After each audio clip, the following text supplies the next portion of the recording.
Bom dia, boa tarde, boa noite, galera. Hoje nós estamos aqui para mais um podcast, um convidado muito especial, cara, que a gente se conheceu através de um projeto lá na igreja, que foi tremendo. E hoje ele está aqui, fiz o convite e ele aceitou. Muito honrado dele ter aceitado esse convite. Fico muito feliz mesmo. E é o João, vou mostrar aqui para vocês quem é o João. Quem não conhece, esse é o João, galera.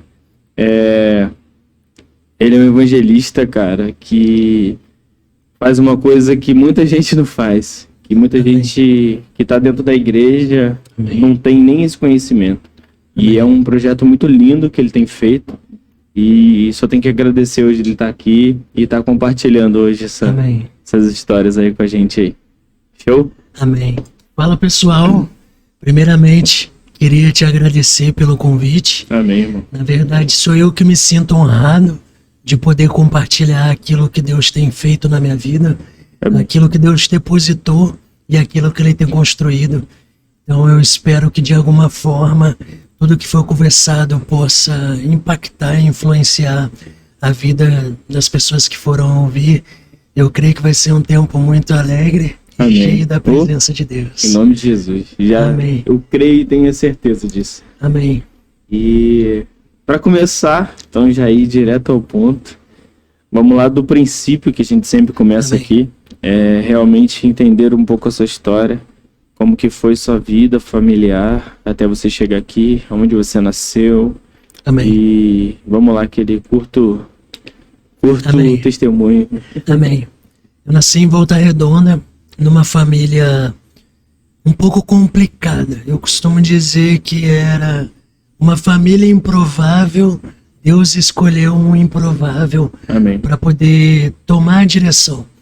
Eu venho no meio de uma linha de família, onde por parte de pai, todos envolvidos em outras religiões. Meu avô, ele era um bandista, pai de santo. E por parte de mãe, minha mãe católica, na época ela fez ali primeira comunhão, crisma, não sei como é que é assim, direito. Então eu cresci no meio desse núcleo, duas espiritualidades no meio de uma construção de um jovem. Só que eu gosto de dizer, na questão de ser improvável, porque eu nasci basicamente vítima de um estupro. Minha mãe, ela costuma me dizer que no dia que o meu pai foi ter a relação com ela, ele chegou doidão, bêbado, e como ele vinha de uma vida de milícia, ele meio que abusou dela. Então, no meio desse abuso, eu vim. Depois de ter já duas irmãs, duas meninas que o meu pai tinha com a minha mãe, depois que o meu pai descobriu que minha mãe estava grávida novamente, ele tentou me abortar. Só que eu amo poder dizer, e para você que está me ouvindo, não se aborta quem tem promessa de Deus. Amém. Eu acredito muito nisso, porque lá no início, Satanás tentou abortar no início o propósito que havia em Jesus. Amém. Quando ele estava falando assim, salta daí, ou então se prostra diante de mim. E Jesus ali debatendo. Então eu acredito que no início, Satanás tenta fazer a gente abortar aquilo que um dia lá na frente vai ser plataforma de testemunho. Graças a Deus, minha avó entrou no meio quando meu pai estava levando minha mãe para a clínica para me abortar. E tive um nascimento muito complicado. Tive alguns dias que eu fiquei no CTI, tive algumas complicações. Minha família costuma dizer que desde o meu nascimento eu tenho complicações, mas eu acredito que desde o ventre Deus gerando um testemunho. Então, basicamente, meu nascimento foi assim, e na minha criação foi uma criação muito conturbada, pelo fato do meu pai ter se envolvido numa vida onde ele trabalhava para o governo, trabalhava para o estado do Rio. Era muita violência, morte. Então meu pai, ele sempre cuidou de mim, mas com valores totalmente contra aquilo que a Bíblia diz como padrão. Meu pai desde pequeno falava para mim, homem para ser homem, ele tem que ficar com um monte de mulher, tem que pegar um monte de mulher e tem que bater em todo mundo. E aí eu ficava 15 dias com meu pai ouvindo isso. Depois ia para casa da minha mãe, mais 15 dias com a minha mãe falando: João, filha dos outros não é cachorro. Não faça com a filha dos outros o que você não quer que faça com as suas irmãs. Então era esse meio, era um paradoxo a minha criação, onde por um lado era um tipo de criação, por outro. Então eu tinha muitos conflitos internos no meio da minha criação. Antes do meu pai morrer, eu tinha sido expulso de 2 escolas. Uma delas é porque eu sempre arrumei muita briga. Meu pai era miliciano da cidade que todo mundo conhecia. Então, se eu arrumasse uma briga, meu pai ia me defender. Então, eu sempre arrumava confusão. Só que as coisas começaram a complicar. Quando eu tinha 13 anos de idade, eu vi meu pai sendo assassinado na minha rua. E com 13 anos de idade, eu comecei a me envolver nas drogas. Eu digo que Satanás ele usou daquele momento para ferir em mim uma crise de paternidade. Porque por mais que o meu pai ele tinha o jeito dele, para mim meu pai era meu super-herói. Então, todo final de semana eu estava com meu pai. Aonde meu pai estava no final de semana, eu estava junto. E era muito estranho as pessoas perguntarem assim: cara, cadê o João? Por que o João não tá com você? Porque a gente sempre estava junto. Então eu lembro que um pouquinho antes do meu pai morrer, a gente estava brigado. Ele tinha meio que discutido com a minha mãe, xingou minha mãe. Eu falei: eu só vou te perdoar quando você pedir perdão para minha mãe. E meu pai era muito orgulhoso. E ele não pediu perdão. Eu lembro que a gente ficou um mês sem conversar. E uma semana antes dele morrer, a mulher dele me liga, falando assim: perdoa o seu pai, ele tá sentindo sua falta.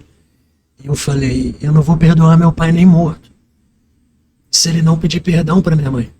Passou uma semana, eu recebo um telefonema de que meu pai tinha sido baleado na minha rua. Então quando eu saí assim para fora, já tinham tirado o corpo do meu pai, eu vi aquela poça de sangue. E ali foi aonde eu vi que o inimigo, ele me feriu de uma forma aonde eu não fazia mais sentido Deus para mim. Antes do meu pai morrer, eu tinha ido numa igreja e eu escutei o culto inteiro que Deus é família, Deus cuida da família. Uma semana depois, meu pai ele tá assassinado na minha rua. E naquele momento eu ficava assim: Deus não existe. Porque que Deus é esse que todo mundo fala na igreja, que cuida da família, tá auxiliando na família, mas o meu herói, o meu pai, acabou de levar um tiro na minha rua. E ali eu comecei a falar: cara, eu vou procurar quem matou meu pai. Então foram anos. Eu comecei a usar droga com 13 anos de idade. E eu fiquei anos na minha mente assim: eu vou me formar, eu vou fazer uma faculdade de Direito, vou entrar para a Polícia Civil, porque eu sabia quem tinha assassinado meu pai. E ele estava preso num presídio onde a civil tinha acesso. Falei: vou entrar para a Polícia Civil e eu vou matar quem matou meu pai. Então foram anos da minha adolescência eu vivendo com ódio, preconceito de quem eu era e quem eu estava me tornando. E eu ficava com mais raiva ainda de quem eu estava me tornando. Porque todo mundo falava assim: você é igualzinho seu pai, você não vai passar dos 18 anos, você vai morrer igual seu pai assassinado. Então eu ficava assim, eu ficava com raiva de quem eu estava me tornando. Mas também não largava. Mas também eu não largava. Porque tinha um ódio dentro de mim. Sabe, eu acordava eu costumo dizer que eu entrei numa depressão, mas não aquela depressão que você desconta trancado num quarto. Mas era uma depressão que eu externava o quê? Indo para as ruas, brigando, agredindo todo mundo e sendo violento comigo e com as pessoas. Então, para eu sair daquele ambiente de dor e de crise, eu tinha que externar de uma forma, que era da pior forma possível, sendo agressivo e nas drogas. Então, basicamente, a minha adolescência, a minha infância, foi assim, no meio dessa loucura, no meio desse crescimento louco e um pouco conturbado, até que quando eu ia fazer 15 anos de idade, eu conheci uma pessoa que eu queria namorar com ela. E nisso, quando eu fui pedir para namorar com ela, ela falou assim: João, meu pai nunca vai aceitar. Sou da igreja, eu canto na igreja, você só quer saber de fumar maconha, arrumar confusão. Meu pai não vai aceitar. E eu, como um bom malandro, eu costumava dizer, eu olhei para ela e falei: tudo bem, eu entro na igreja por causa de você. E eu queria dar só um stop para quem tá vendo. Nem tudo que brilha é ouro e nem tudo que é branco é prata. Existem muitas pessoas que talvez vai tentar, principalmente homem, mulher, seja você mulher, vai ter muito homem que vai tentar convencer você de que vai mudar para que você traga ele para a igreja. E os homens também. Só que eu não acredito nessa questão de namoro evangelístico. Porque a única coisa que eu queria era entrar, convencer o pai dela de que eu estava na igreja para eu namorar a filha dela. Simples, filha dele. Então eu fui num culto, cheguei lá doidão, na época eu fumava muita maconha e tava todo mundo falando em línguas. Tava show, catarabaço, entendendo nada. Eu falei: cara, eu vou embora. Isso aqui não é igreja. Isso é centro de macumba, eu vou embora. Ela: para com isso. Fica aqui. Eu falei: não vou. Ela: fica. Aí eu fiquei. Na outra semana ela fez o convite de novo. Vamos comigo? Era culto de jovens. Eu falei: não vou naquele centro de macumba, não vou. Não vou. Aí ela: você me ama? Eu falei: te amo muito. Prova que você me ama. Como? Vamos comigo no culto. Aí eu falei: poxa, eu preciso provar que eu amo ela. E aí eu fui no culto. Só que aí eu quis ficar doidão. Falei: eu vou fumar maconha pra caramba, que aí eu vou ficar doidão, não vou entender nada, e tá de boa. Provei que amei ela. Saí daqui, vou dar uns beijinhos nela, o pai dela vai aceitar e tá tudo bem. Só que é aquilo. Deus, ele sempre vai pegar a gente na curva, na esquina, seja lá onde for. Era um culto onde eu tava doidão e eu tentei abrir a Bíblia. O pastor falou: abre não sei aonde. Eu achando que a Bíblia era no alfabeto. E eu procurando. E eu lembro que ela pegou na minha mão e falou: tá aqui, seu burro. Ela foi até um pouco agressiva, né? E abriu pra mim. E naquele dia, o pastor, ele falou a minha vida inteira.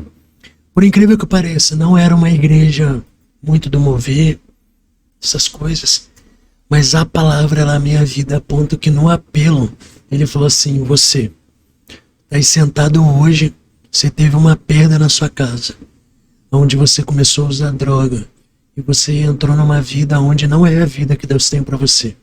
Deus, ele te trouxe aqui hoje, e aí não tem jeito. Eu lembro que só eu aceitei Jesus. Eu estava até uma semana atrás com a pessoa que foi meu primeiro líder nessa igreja. E ele comentou isso. Ele falou: João, eu lembro de quando você aceitou Jesus. Só você ajoelhado.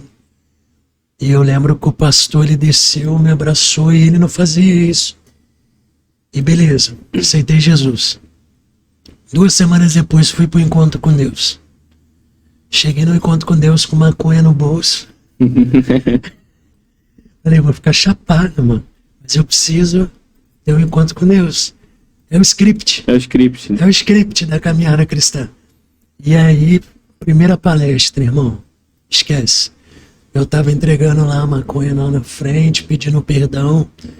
Resumo do encontro, para não prolongar. Eu, no domingo, tava me batizando de manhã. No domingo à tarde, eu fui batizado no Espírito Santo, falando em línguas. E um dia depois do meu encontro, essa menina me liga e fala: ó, não dá mais pra gente ficar junto. E essa menina desviou, até hoje ela tá desviando. Então, tipo assim, É muita loucura o que Deus fez. Para lá na frente, ele se apresentar para mim diante de uma dor. E uma coisa que me marcou na época foi quando eu estava no encontro e teve uma palestra em específico. Eu não vou dar spoiler, se você quer saber, vá no encontro com Deus. Entra no encontro. Seja da igreja que for, Projeto Vida Vassouras ou qualquer outra igreja mais próxima. O encontro com Deus é tremendo. É mesmo.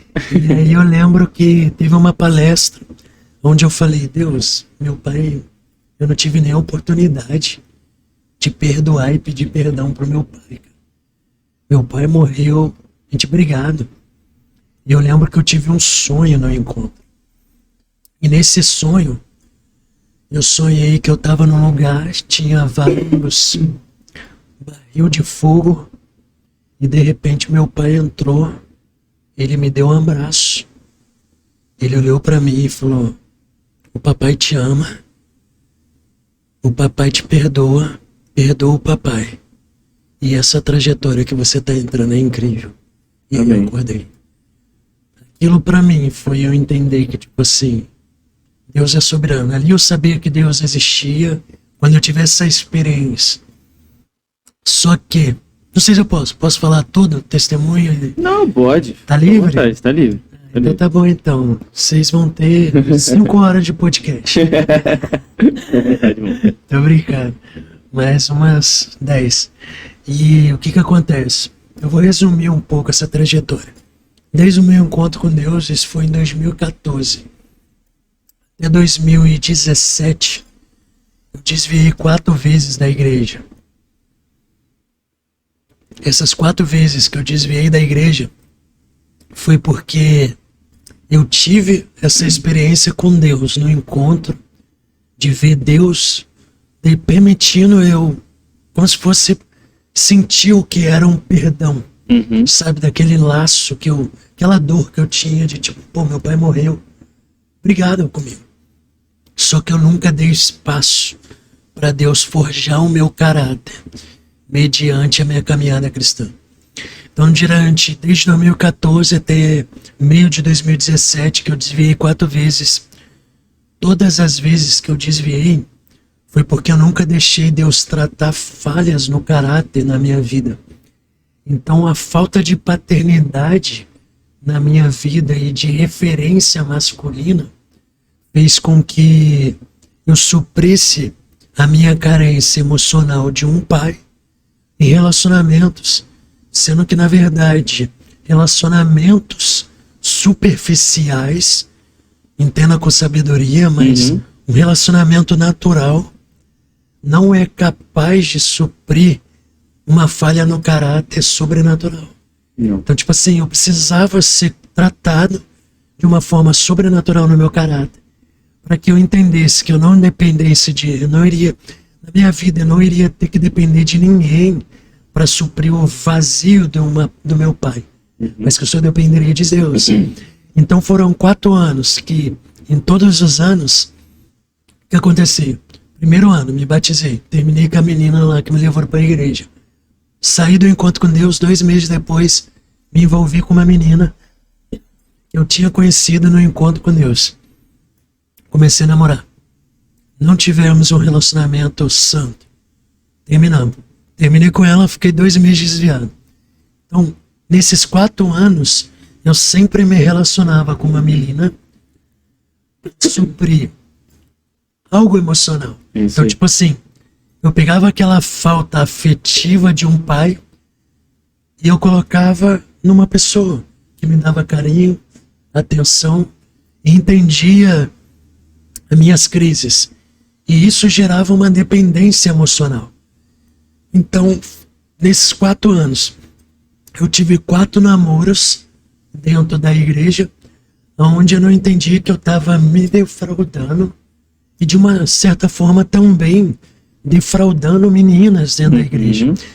Então, eu precisei entender, e o ponto que eu entendi foi quando eu desviei a última vez. A última vez que eu desviei, última e para nunca mais. E daqui a pouco vocês vão entender para nunca mais. Foi em 2017. eu namorava uma pessoa, a gente tava com planos para casar e a gente ia embora para Portugal e a gente já tava há 1 ano junto, até que a gente caiu em pecado. E não tem jeito, não tem jeito. Foi a única pessoa que eu namorei fazendo corte, eu fiz corte, fiquei muito louco que eu fiquei 7 meses cortejando com ela. Não, orando e depois mais 4 meses cortejando, sem beijar ela. E aí quando a gente deu o primeiro beijo, a gente começou a cair em pecado. E eu lembro que Deus falou comigo assim, se vocês não parar, eu vou tirar ela. E eu puxo a responsabilidade para mim. Porque o homem, ele tem muita mania da síndrome de Adão. Né? Nós homens, nós precisamos ter a maturidade espiritual de entender que, mano, a responsabilidade é nossa. Deus colocou na mão do homem o desígnio para todas as coisas. No momento em que ele tirou a gente do pó da terra, ele falou, eu te dou autoridade para você subjugar sobre as coisas. Então, quando eu caí em pecado, eu não costumo dizer, a gente caiu junto. Não, mano. Eu poderia dizer não para entrar dentro do quarto dela. E acabou. E pronto. Eu era o cabeça. O homem é o cabeça. Então, tipo, no momento em que eu dei espaço para que, vamos conversar no seu quarto, meu irmão, a resposta é minha, não era dela. Sabe? E aí a gente caiu, Deus falou comigo. Para você ver, Deus não falou com ela. Se você não parar, eu vou tirar. E na época, eu tinha conversado com o bispo da igreja na época. Ele ia enviar a gente. Eu falei, impossível. Deus não vai tirar, irmão. Já tá tudo certo, né? Já tava no Tudo script. pronto. É. Né? E eu quero dar uma pausa aqui, falando nisso. Nós sabemos como fazer igreja. Porque eu lembro que eu tinha uma palavra. Eu tinha o script pronto. E eu ia embora. Eu ia auxiliar numa igreja fora do país. O bispo queria casar a gente. E ele ia casar a gente, não ia ter gasto. Só que ele conversava comigo, eu trabalhava para ele na igreja. E falei, cara, tá tudo certo. E o que eu fazia? Ia para casa dela. A gente caía em pecado. Depois, eu ia para a igreja, trabalhava como um projeto missionário dentro da igreja. Ministrava na vida dos outros. Ministrava a célula. Ia para casa dela, caía em pecado. Então o que acontece? Nós sabemos como fazer culto e como movimentar uma igreja ainda se a gente estiver em pecado. Só que eu entendo que lá na época eu não tinha zelo com a presença. Porque se a gente parar para pensar, cara, o povo carregando a arca, quando um tocou na arca de forma negligente, morreu. E nós precisamos entender, e isso eu quero abrir um paralelo. Não trate como natural aquilo que é sobrenatural. E a caminhada com Cristo é sobrenatural. Isso aí. E na época eu estava sendo negligente, de não confiar e ter temor de Deus. E foi o que aconteceu. Eu fiquei tão relaxado que a gente continuou pecando. O que aconteceu? A gente tinha um relacionamento onde as pessoas sentavam com a gente e via como exemplo. Comigo. Pô, vocês são referência. Você é o mini Todd White. Ela também tá na pegada evangelística, tá tudo certo.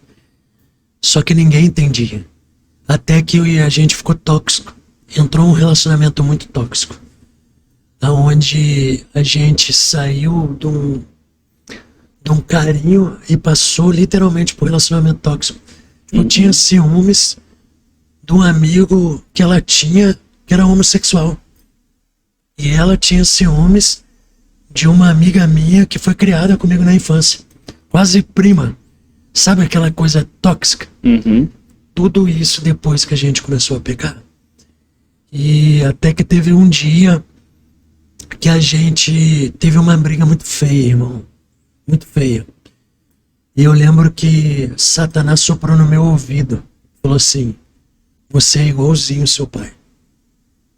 E ali gerou um gatilho, porque na minha infância, pelo fato do meu pai ter sido miliciano, parte corrupta do governo, eu via meu pai, por vários momentos, agredindo as mulheres que ele teve. Eu via meu pai fazendo muita coisa. A última cena que eu vi do meu pai agredindo a minha ex-madrasta, a filha dela me acordou falando, seu pai tá batendo na minha mãe. E aí eu entrei no quarto correndo. Na hora que eu abri a porta, meu pai tava com a arma na boca da minha madrasta, falando, eu vou te matar. Então eu peguei a arma, tirei da mão do meu pai, escondi. Então naquele momento que Satanás falou assim, você é igualzinho ao seu pai, veio aquela cena. Tipo assim, mano, eu não quero que chegue esse momento. Meu pai, ele foi tóxico a minha infância toda. E eu não quero ver isso. Então eu terminei com a menina, a gente terminou junto, depois de muita briga, discussão. E eu fiquei com raiva de Deus. Foi o tempo mais longo que eu fiquei desviado. Todas as 3 vezes que eu desviei, foram desvio de 2 meses, sabe? E nesses 2 meses, toda sexta-feira, eu ia no culto de adolescente, todo domingo eu tava lá. Sabe, era aquele crente que eu ia pedir a bênção pra eu pecar. Sim. Falava assim, Deus, me guarda porque eu vou usar droga essa noite. Sim. Então, eu ia só pedir a bênção pra eu pecar. Sério. E aí, mano, foi muito louco. Porque dessa vez eu fiquei 9 meses fora. Antes, eu só fumava maconha. Dessa vez, a Bíblia ela vai dizer, né, mano, sobre voltar pior. 7 vezes pior. 7 vezes pior. E isso é muito espiritual. Porque a Bíblia vai dizer muito clara que quando Deus vem, faz a limpeza, Ele nos cura, coloca em nós a presença do Espírito. E depois, os demônios veem que a casa está vazia e sem proteção. Meu irmão, ele vem tomando posse com pressão, e foi o que aconteceu. Então a maconha que no início eu fumava já não era mais a maconha. Eu comecei a cheirar muito. Nisso que eu comecei a cheirar, eu comecei a traficar. Foram 9 meses, onde eu entrei numa depressão e voltou a crise do meu pai. E cara, essa menina foi uma menina que eu amei muito, muito. Então eu ficava assim, Deus, você tirou tudo de mim. Você tirou o meu herói. Você tirou o meu ministério. Eu culpava Deus por eu ter desviado. É porque, tipo assim, em algum momento, ele falou pra você que ia te tirar. Então, você, muitas das vezes, cara, até um pouco do meu testemunho também, sobre a gente achar que as coisas que estão acontecendo com a gente é culpa de Deus. Sendo que em vários momentos ele chega pra gente e fala assim, cara, não vai por esse caminho. Você sente no seu coração o que você tá fazendo errado. Você sente o que você vai fazer é errado. Sim. Mas aí quando acontece, quando estoura a bomba, irmão, você quer culpar quem? Porque questão da arca. É isso aí. Você quer culpar quem? Vou culpar Deus. Sim, sim. Porque o nosso orgulho, o nosso caráter ainda não está totalmente tratado. Sim. Porque a gente tem que entender que Deus, ele é perfeito em todas as suas coisas. Sim. Se ele tá hoje fechando uma porta para você, se hoje ele tá tirando alguém da tua vida, é porque ele não quer que algo pior aconteça. Uau, é isso. Isso. Literalmente foi. É isso aí. E eu sei que naquele momento precisava tirar. Isso aí. A gente precisava daquilo. E eu, como imaturo, quis achar síndrome de Adão. Do que? Foi a mulher que tu me deste. Isso aí. Entrou o pecado. Foi a mulher que tu me deste. Então o ser humano tem muito disso.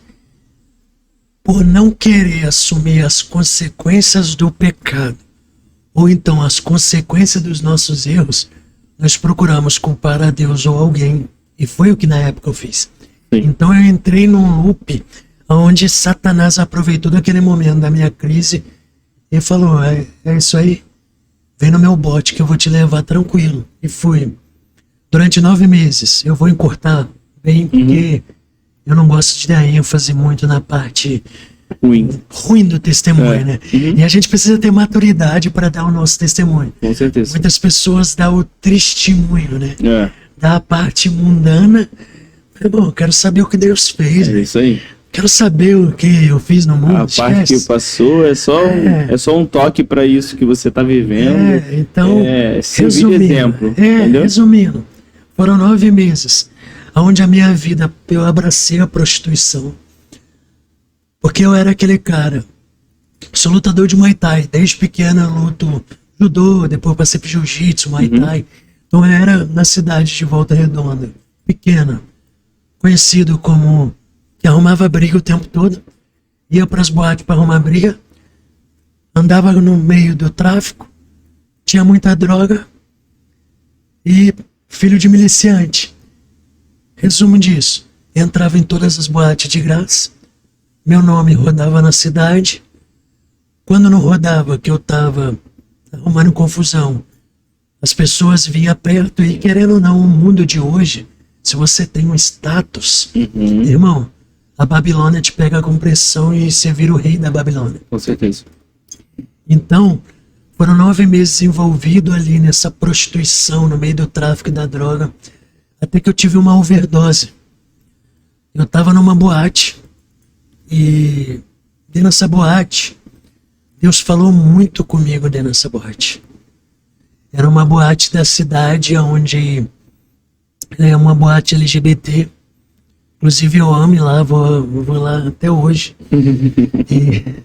E aí, Deus falava muito comigo. Antes de eu ter essa overdose, a parte que eu mais ficava era na área de fumante. Porque era mais fácil para vender droga. E eu fumava muito cigarro. Então eu sempre estava ali. Aí dava depois de 3 horas da manhã, por incrível que pareça. É onde as irmãs do coque estão orando. E é onde peso espiritual, de fato. Aquela boate ficava maluca 3 horas da manhã. E eu lembro que várias e várias vezes sentava uma travesti, isso eu desviado, do meu lado, ou um homossexual do meu lado, falando assim: amigo, posso sentar do seu lado? Pode, senta aí. Leva pra mim, fumando cigarro. Aí, amigo, eu quero me desabafar. Doidão. Eu sinto falta da igreja. Mas a igreja hoje não me recebe. Hoje, pelo fato de eu ser gay, ela não me recebe. E, cara, foram várias vezes. Gays, homossexuais, drag queen, travesti e até mesmo prostitutas sentava do meu lado dentro dessa boate e falava sempre, quase todo final de semana a mesma coisa. E eu ficava assim: o que tá acontecendo? Só que na época eu concordava. Eu falava: realmente, eu já fui missionário da igreja. Quando eu caí, hoje eles não me aceitam, porque eu tinha uma raiva na igreja. Por quê? Porque eu estava desviado. E às vezes eu gravava stories, não era stories do 2017, tinha stories no Instagram. Tinha. E eu gravava stories no Instagram de que tinha cocaína aqui. Eu gravava cocaína e uma pregação. Na época, um dos meus mentores espirituais até hoje é o Tory White. E eu gravava o Tory White ministrando na intenção do pessoal da igreja ver e me mandar uma mensagem. Porque eu sentia a falta da presença. Líderes, pastores, discipuladores viam o meu status, mas ninguém me mandava mensagem. E eu ficava assim: cara, velho, se o cara me mandar só uma mensagem me convidando pro culto, eu volto pra igreja. Eles visualizavam os meus stories e não mandavam. Então, nessas conversas, eu falava isso. Então, eu meio que era conivente com essa conversa. Até que teve um dia que eu saí da área de fumante, eu não cheirava lá dentro, porque os donos são amigos. Então, conhecido meu. Então, eu não queria também atrapalhar e bagunçar ali. E eu sempre saía da boate, cheirava numa rua do ladinho. Até que eu fiz isso, fui sair, chegou uma carga nova para poder provar e botar para vender. primeiro teco que eu dei nessa carga nova, eu tive um princípio de overdose. Tava eu e mais 2 que vendiam droga comigo. E eu lembro deles gritando, desesperado, falando: você tá roxo, sua boca tá espumando, o que é isso? Só que eu não conseguia falar e eu travado. E minha boca espumando. E de repente, eu escutei uma voz falando assim: filho, eu te amo como eu sempre te amei. O seu lugar não é aí. Sai da onde você tá. Porque um dia eu vou te levar aí dentro, para você pregar o evangelho aí dentro e tirar pessoas daí de dentro. Amém. Na mesma hora que ele essa voz acabou de falar, eu voltei. Eu lembro que eu olhei pros traficantes e falei: irmão, eu vou para casa. Como assim, mano? A noite tá conversando, vamos fazer o dinheiro. Eu vou para casa. E fui para casa. E aquela voz ficava repetindo. Só que eu não voltei para a igreja. Continuei. Até que eu tive um outro princípio de overdose. Só que foi dentro de casa. A minha mãe, ela é técnica de enfermagem. E muitas das vezes, tudo que eu vivo hoje foi porque minha mãe nunca desistiu de mim. Minha mãe, ela sempre falava comigo: você é do altar. E olha que ela nem era convertida na época.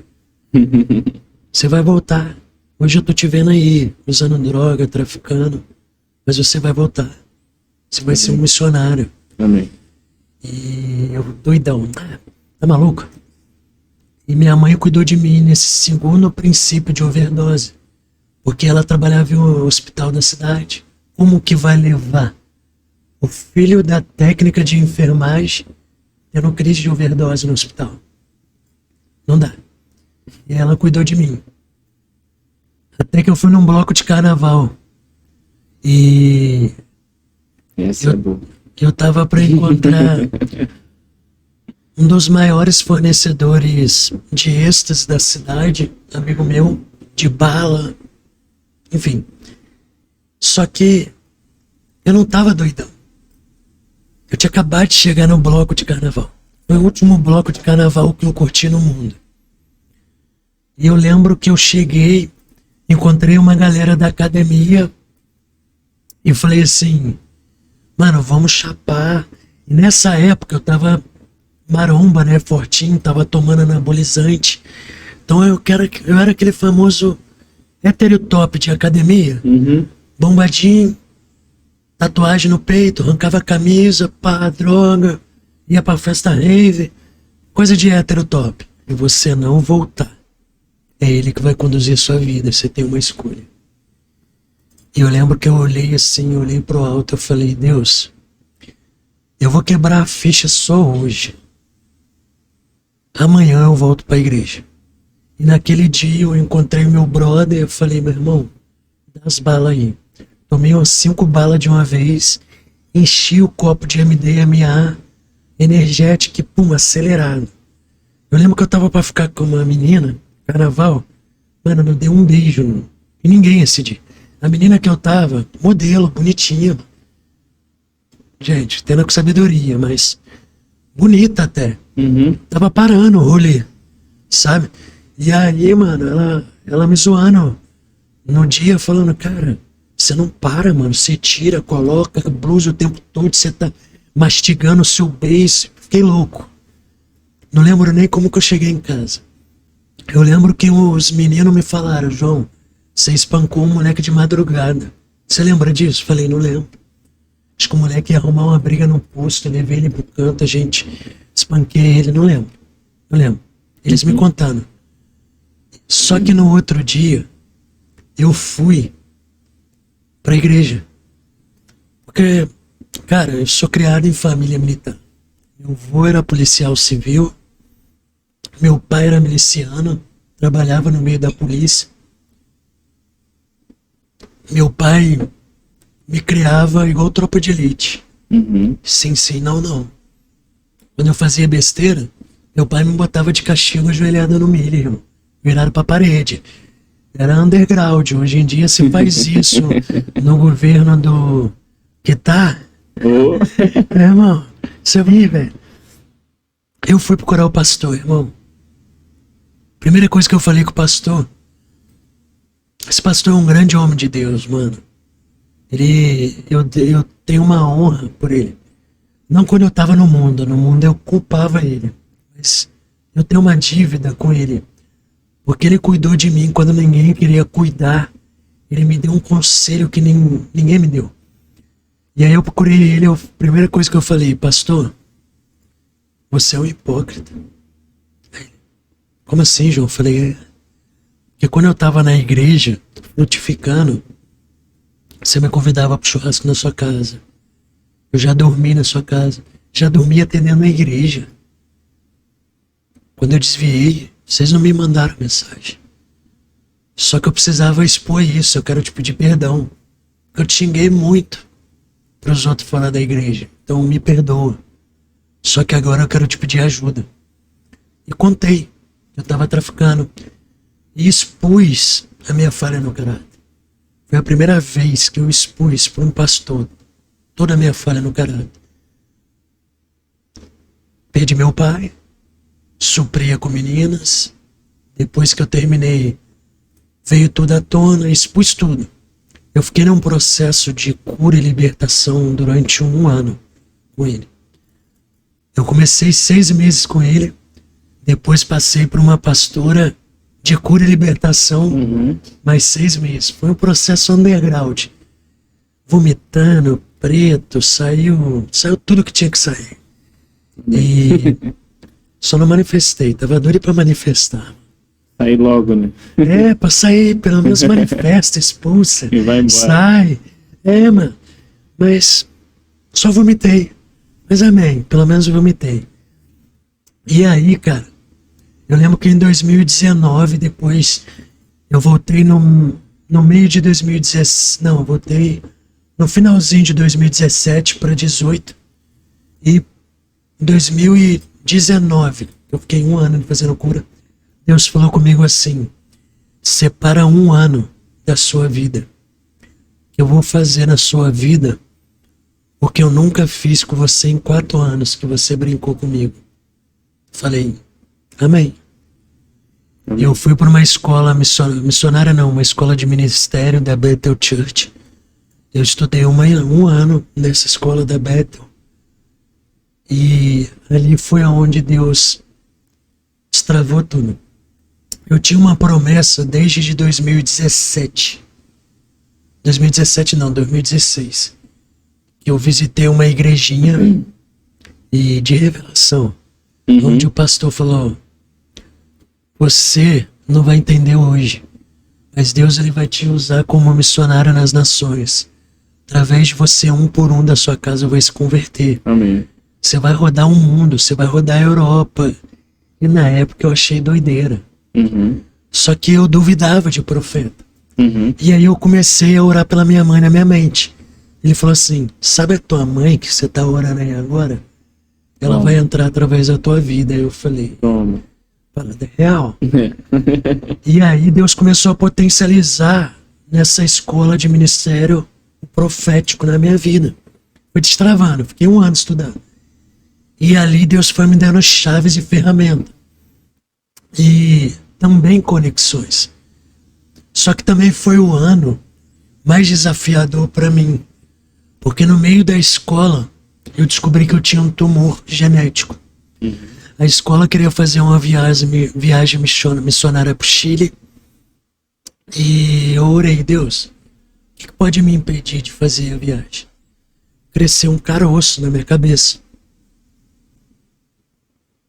E falei, cara, esse caroço tá estranho.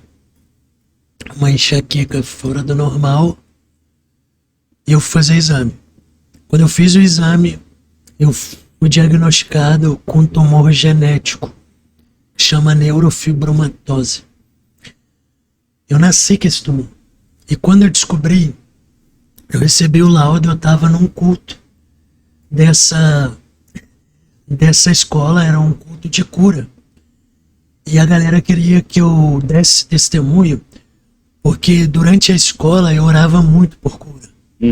Deus estava me levando para essa área de cura física. Então eu tava vendo muita cura acontecer. E eles querendo dar o testemunho, só que eu tenho uma palavra na minha vida de que eu seria um ativador de pessoas. Então nesse culto eu não queria dar o testemunho. Eu tava empurrando para um menino tímido. Falei, mano, você é cheio de testemunho, velho.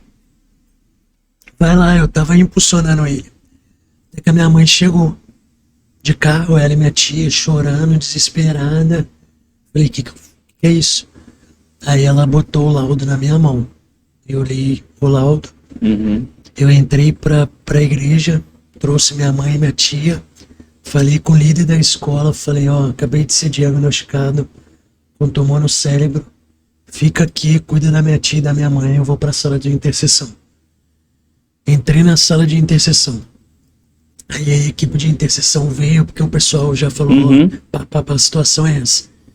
E comecei a perguntar, Deus, por quê? Naquela hora, Deus falou assim comigo, esse tumor não é para morte. E me levou lá em João, quando eu tinha um cego, onde as pessoas perguntavam, quem pecou? Foi ele ou foi o familiar dele? E os discípulos perguntando para Jesus. E Jesus responde, nem ele nem o familiar, mas essa enfermidade é para que a minha glória se manifeste na vida dele. Amém. E Deus me lembrou disso. Deus falou, sabe o que você vai fazer agora? Levanta, pega o microfone, dá o testemunho da tua cura e outra, fala para tua mãe. Fala para tua mãe, já que ela tá no culto, e a igreja lotada. Era o culto de cura, então tava lotado, não tinha espaço para os outros sentar.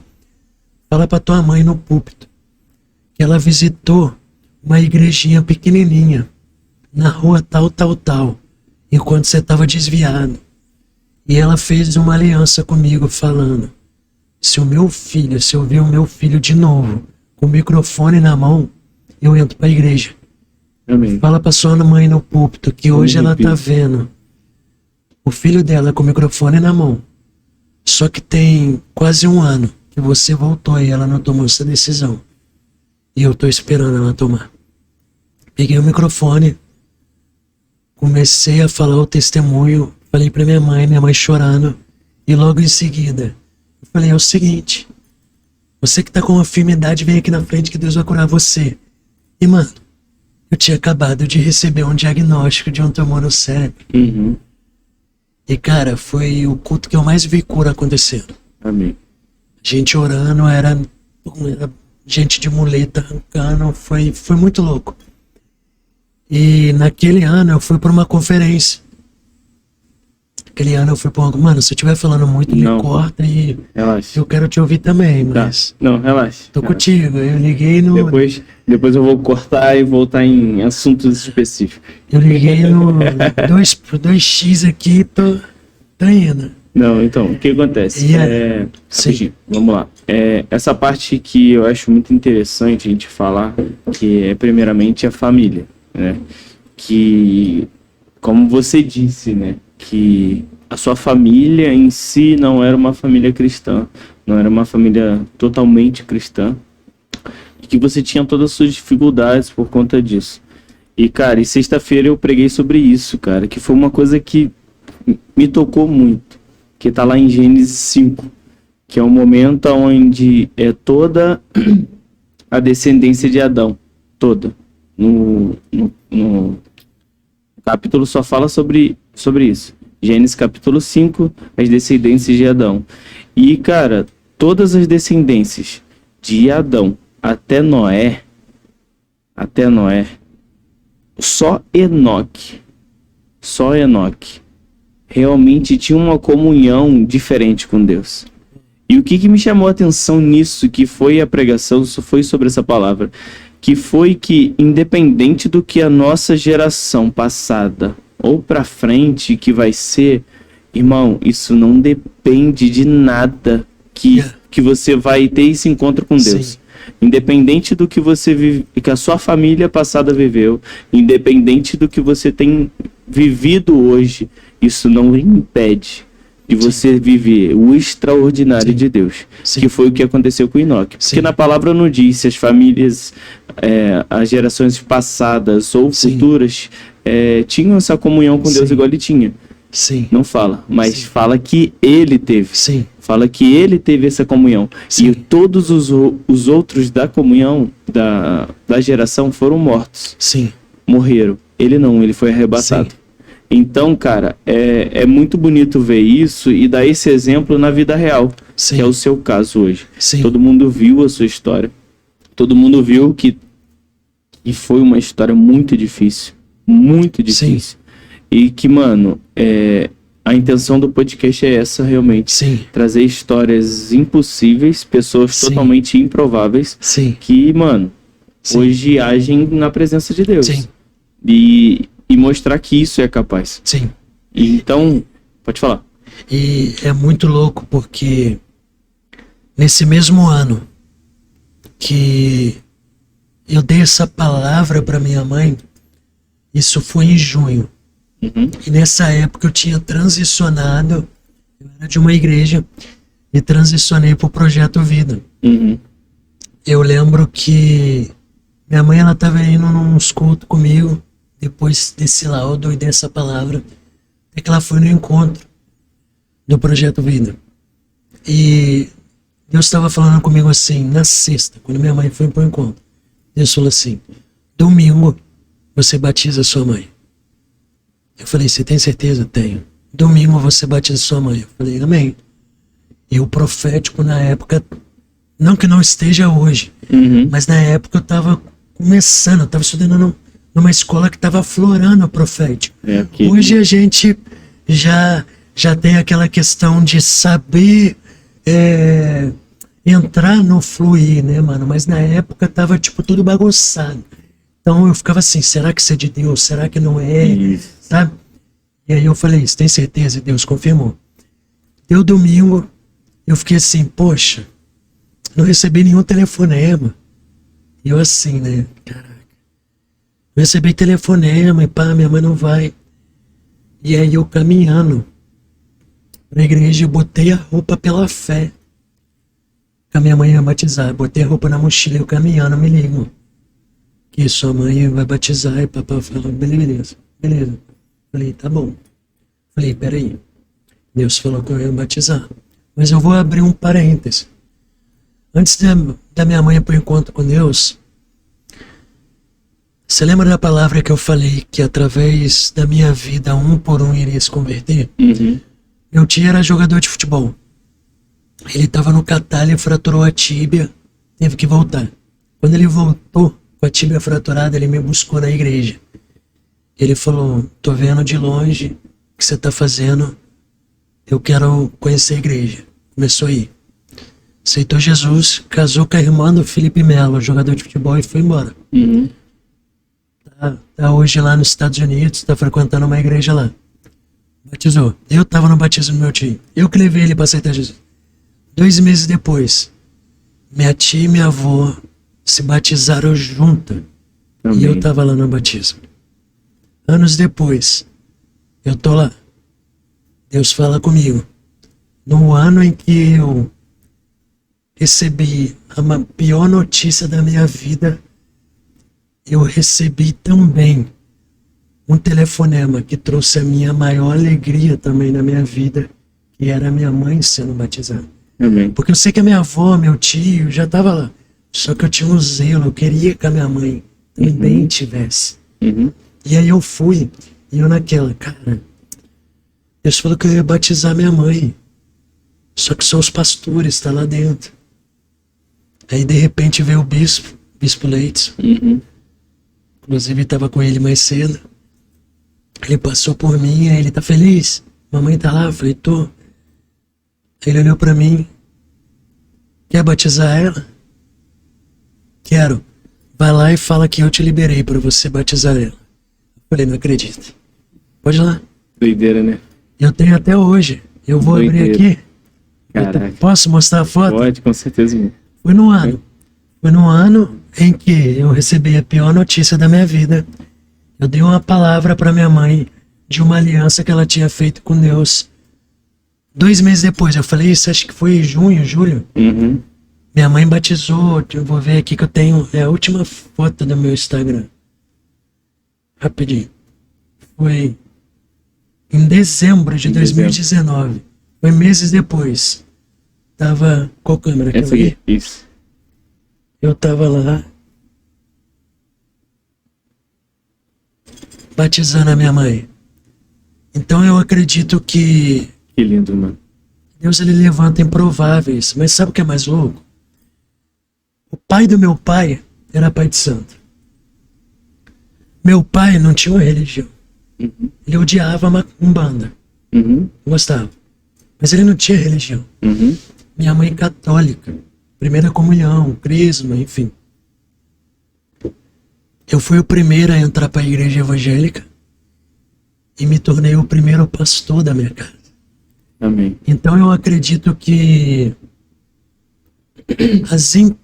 os impossíveis na vida de um cristão constrói nele uma bagagem de uma construção ministerial. Então por que eu estou falando isso?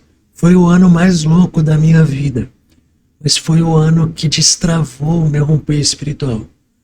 Porque depois que eu recebi essa notícia, Deus falou comigo, declara a sua cura. E aí, quando virou o ano de 2019, Deus me lembrou.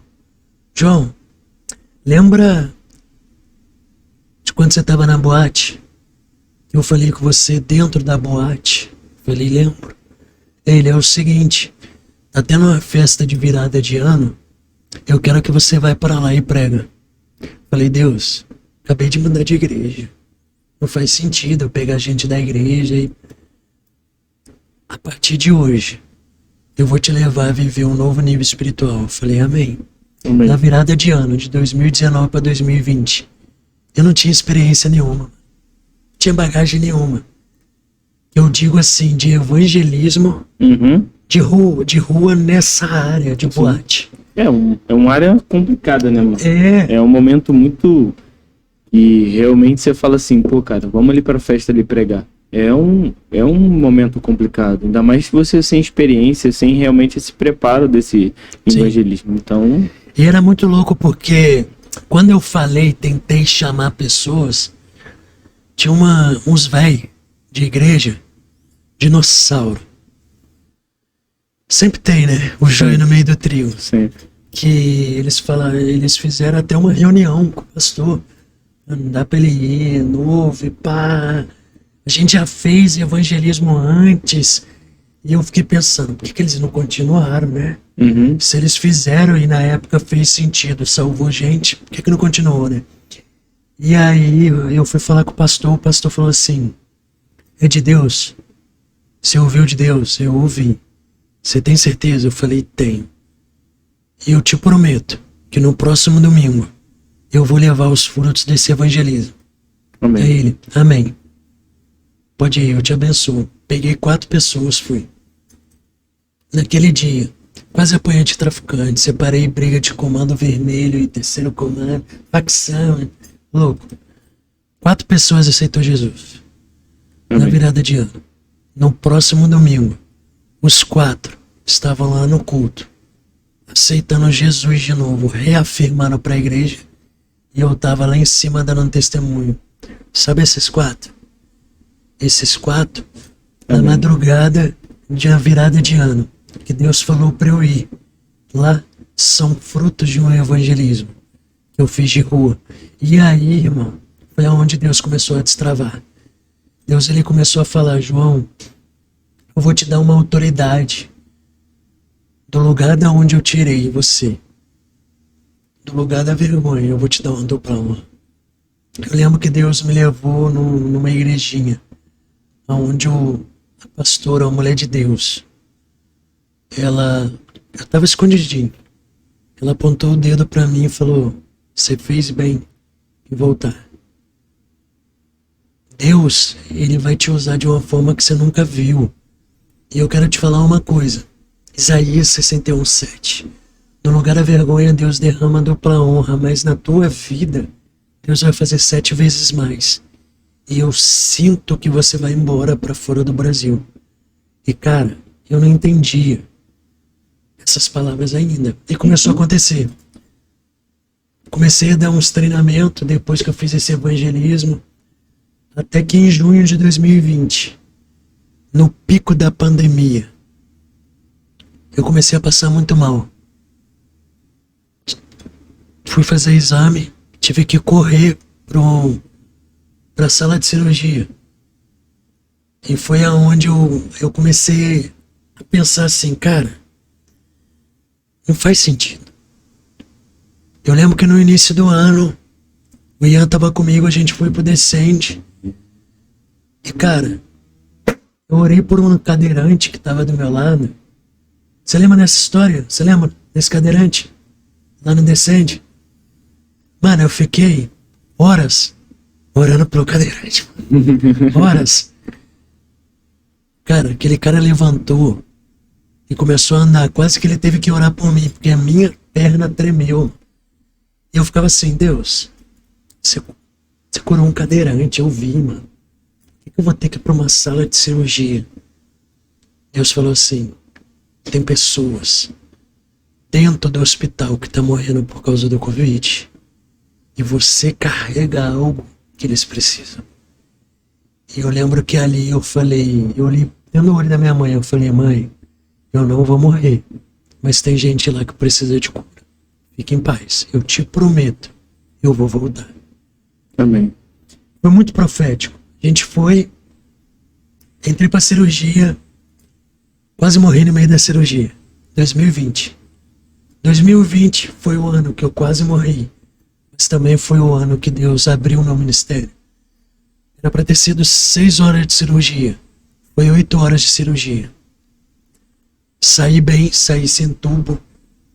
Fui passar uma noite no CTI.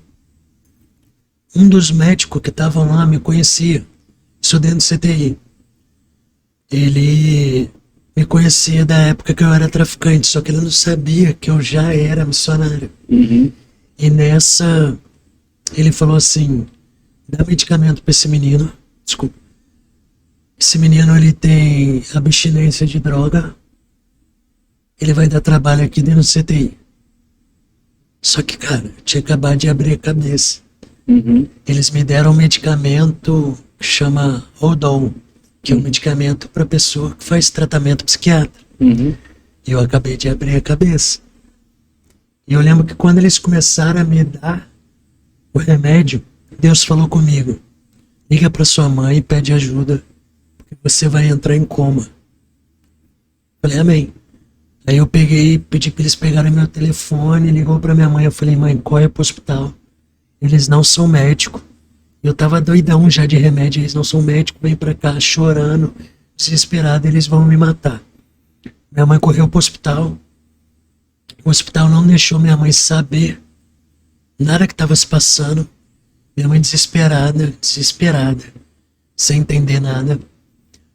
Quando minha mãe foi me ver, eu já tava em coma. Minha mãe foi me ver no dia seguinte, eu já tinha entrado em coma induzido.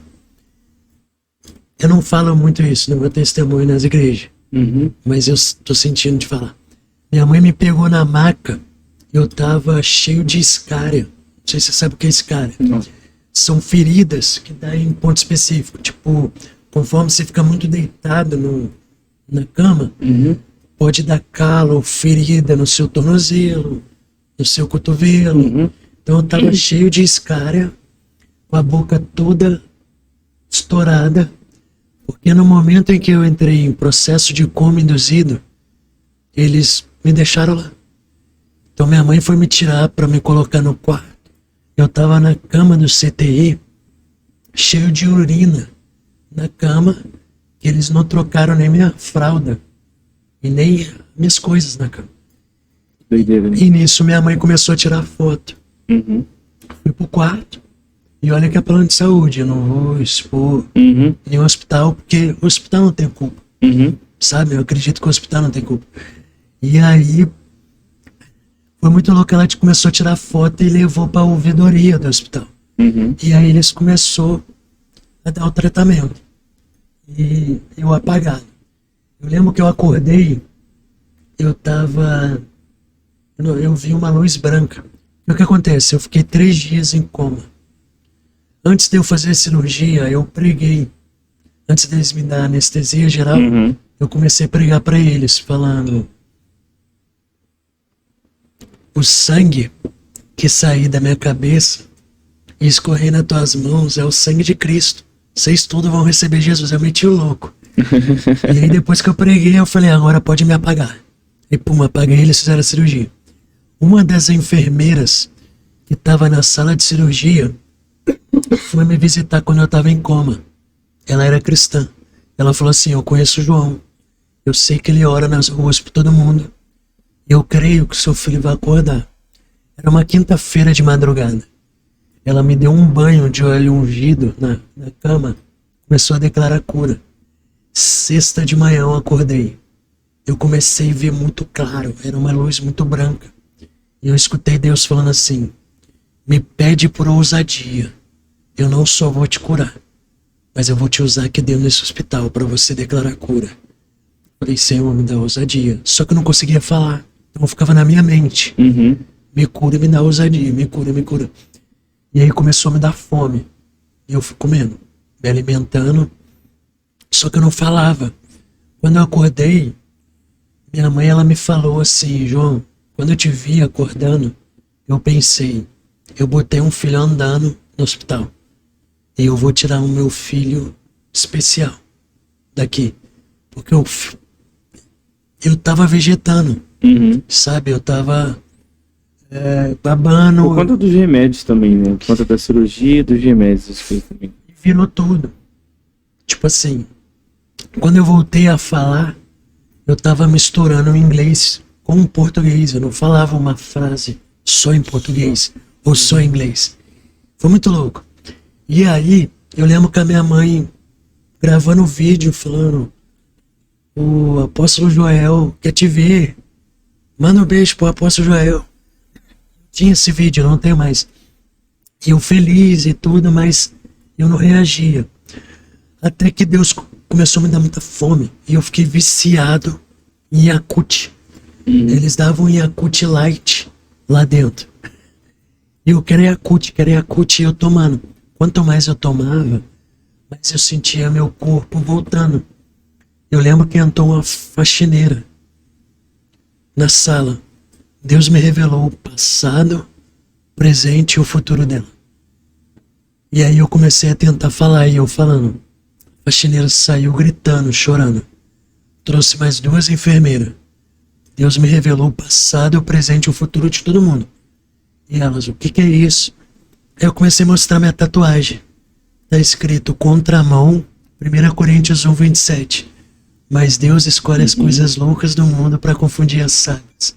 Deus escolhe as coisas fracas desse mundo para confundir as fortes. Aí aqui embaixo tá um mapa mundi escrito: I have a mission. Eu tenho uma missão. E eu mostrava para elas.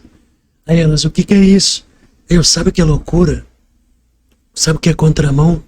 Eu sou missionário. Deus não poupou a minha vida de estar aqui e passar por um processo cirúrgico e de coma, porque Ele não quer poupar a vida de vocês e perder vocês para o mundo. Amém. Então, durante uma semana, o meu púlpito foi a sala de um hospital, e eu pregava com a minha tatuagem. Tipo, os caras ali: que é isso de loucura? Eu falei: loucura é Deus não poupar a minha vida, porque Ele não quer perder a de vocês. E aí, por várias vezes a enfermeira entrava e falava: ó, sala do lado tem um paciente morrendo por Covid. Ora por ele, pastor. E eu não gosto que me chama de pastor, né? E eu, amém, e eu orava. Eu e minha mãe, a gente pegava e orava. 2 dias depois, o cara saía. Então aí eu comecei a entender. Deus, Ele me trouxe para cá, não só para me dar um testemunho de milagres, mas para que eu possa ver milagres e presenciar milagres. E eu lembro que eu fiz uma aliança com Deus. Falei assim: Deus, se for para eu ver tudo que eu tô vendo acontecer aqui dentro, eu não quero fazer de novo e nem passar o que eu passei. Mas eu entro de novo numa sala de cirurgia só para eu ver a quantidade de testemunho que eu vi de pessoas me mandando mensagem depois de ver o meu testemunho. E aí foi acontecendo. Depois que eu saí, Deus falou comigo: João, você é o meu missionário. Eu quero que você entre numa escola de missionária, porque eu vou te enviar e você não vai voltar. Então eu fui para Jocum, lá no Dunamis Farm. Depois eu fiquei lá em treinamento durante 6 meses. Deus me enviou para a Europa, Portugal. E sabe o que é mais louco? 2016, Deus falou comigo sobre Portugal. Quando eu tava com aquela menina que eu desviei. Conta aí. Eu fui entrar em Portugal 2021, final. 5 anos eu tinha uma palavra de Portugal. E era 5 anos no meu coração: eu vou entrar em Portugal. Deus está me dando a Europa. Eu vou entrar em Portugal. 5, 6 anos depois. O meu prático não era Portugal. Era Alemanha e Reino Unido. Eu recebo uma mensagem de madrugada do meu intercessor falando: João, quero te falar uma coisa. Deus me mostrou um anjo de guerra. Isso eu estava na base missionária. E esse anjo de guerra, ele carregava uma bandeira. E essa bandeira, ela não era nenhuma bandeira do bloco do Reino Unido e nem da Alemanha. O anjo te entregava a bandeira de Portugal. Eu sinto que tudo que você está vivendo na sua vida no treinamento, Deus vai te colocar na Europa, mas em Portugal. Deus vai te estabelecer em Portugal. Isso era 6 da manhã que eu ouvi o áudio. 10 da tarde, a liderança do Dunamis veio, liderança da Jocum, chamou meu time e falou assim: ora por outro destino, porque a fronteira da Alemanha e do Reino Unido fechou. Vocês não vão conseguir entrar lá. Qual era a única fronteira aberta? Portugal. Então eu fui para uma viagem missionária no Portugal e para a Itália. Em 2021, novembro de 2021. E não voltei mais para o Brasil. Fui voltar para o Brasil em dezembro de 2022. 2022. Eu fiquei durante 1 ano e meio na Europa, passando Portugal, Itália, Espanha, liderando movimentos de evangelismo dentro de boates, prostíbulos e rave da Europa. Eu fiquei 1 semana liderando evangelismo dentro de Ibiza, um lugar que é conhecido como a Ilha da Fantasia. Eu pude ver testemunha onde traficante, prostituta, dentro de uma ilha da fantasia, pessoas aceitando Jesus. E por que eu quero enfatizar isso? Porque, como o tema central, né, do podcast A Família, eu queria dizer para quem está ouvindo a gente que eu tinha tudo, eu tinha exemplos dentro de casa de não viver a vida que eu vivo hoje. Na verdade, eu nasci fruto de um estupro. Tentaram me abortar. Eu cresci vendo violência. Eu cresci com meu pai colocando a arma na minha mão. Então eu não tinha um exemplo a ser trilhado. Só que, como eu disse lá no início, não tem como abortar quem tem promessa de Deus. A palavra de Deus vai dizer em Isaías que desde o ventre da nossa mãe existiam palavras e promessas sobre as nossas vidas. Então eu creio que Deus lá atrás, ele já tinha, sim, tá bom, é um estupro, eu vou fazer desse improvável uma voz profética.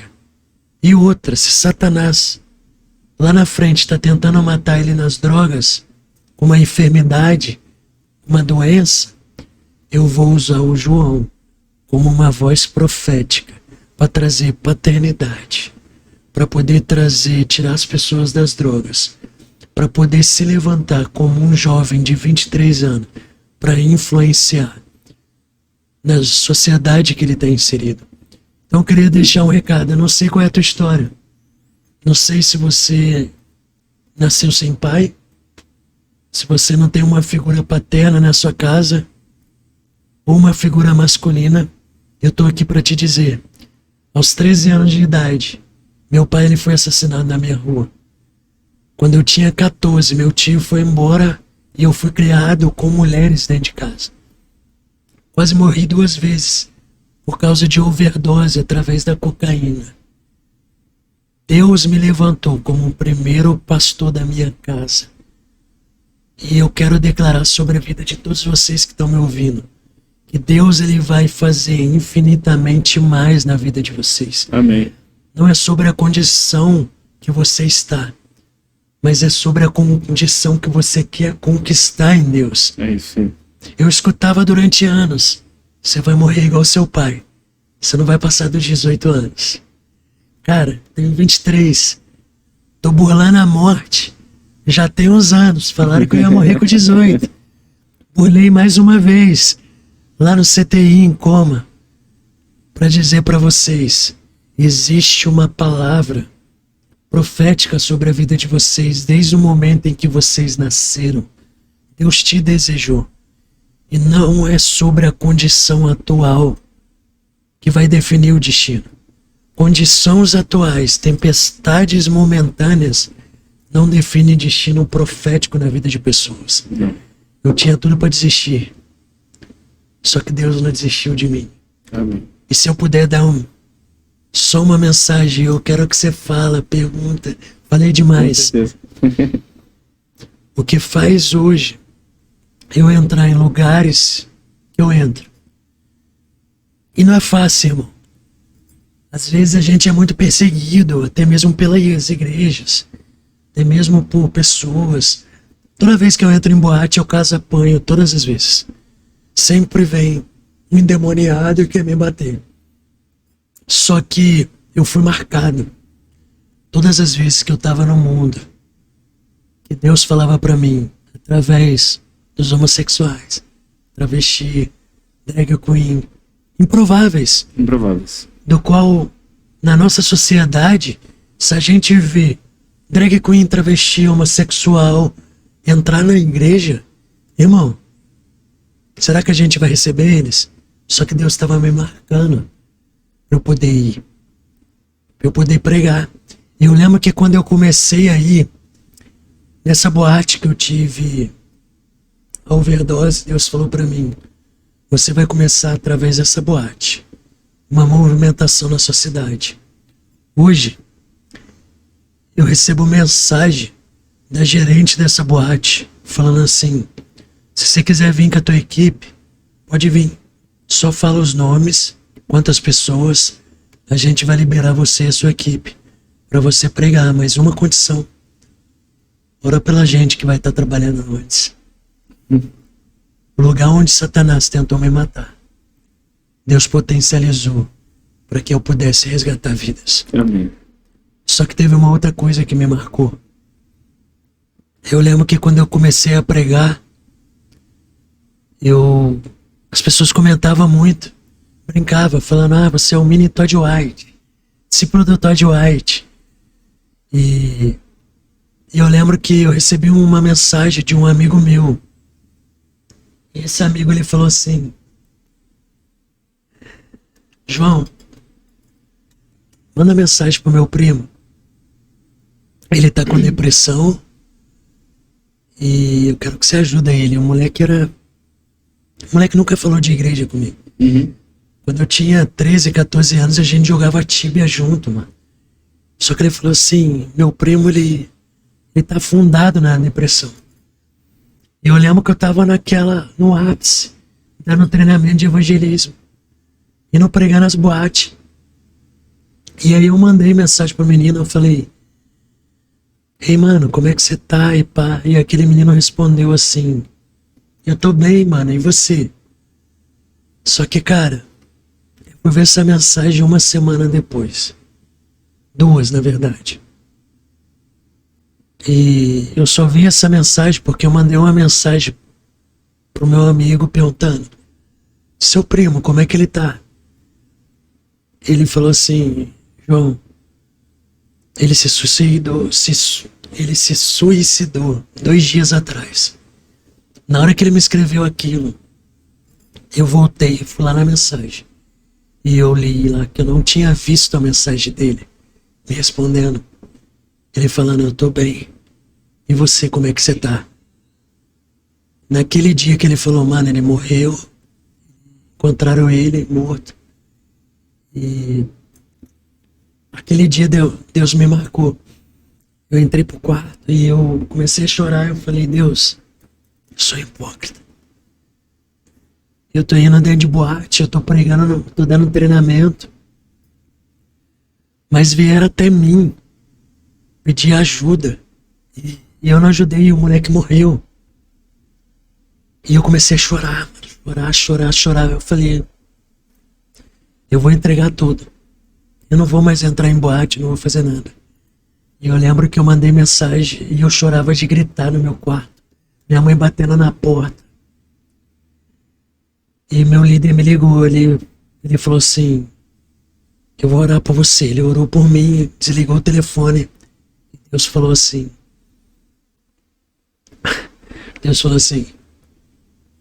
você perdeu uma pessoa que você não deu atenção. Mas a partir de hoje, quantas pessoas você quer perder? E ali eu falei assim, Deus, a partir de hoje eu não vou perder ninguém.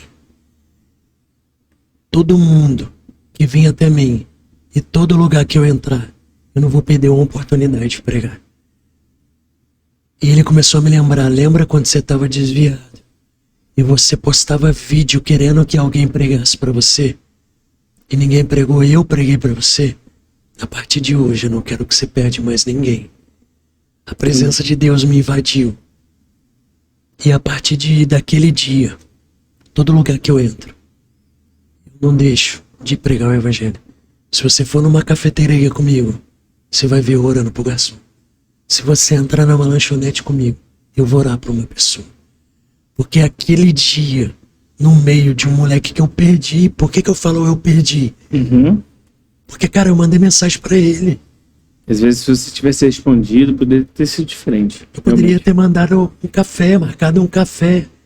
Só que eu tava tão preocupado em cumprir agendas ministerial que eu não me atentei por uma vida.